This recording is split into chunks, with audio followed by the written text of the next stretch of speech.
Danas ću vam ispričati vic o Perici. Došla Perica kući rasplakan i pita ga ćale: Sine, zašto plačeš? A Perica kaže: Pa dobio sam jedan u školi. A on ga pita: Pa zašto si dobio jedan? On kaže: Nisam znao što je država, šta je narod, a šta je vlast. Slušaj sine, to ti je ovako ide.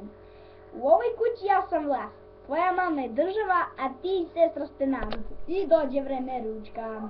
I seli Perica i njegova sestra za stolom i čekaju oni i ode Perica do spavaće sobe kad vidi tata kreše mamu. I ode kod sestri i kaže joj: Vidiš seko, dok narod kreše državu, narod gladuje. Dok vlast cepa državu, narod gladuje.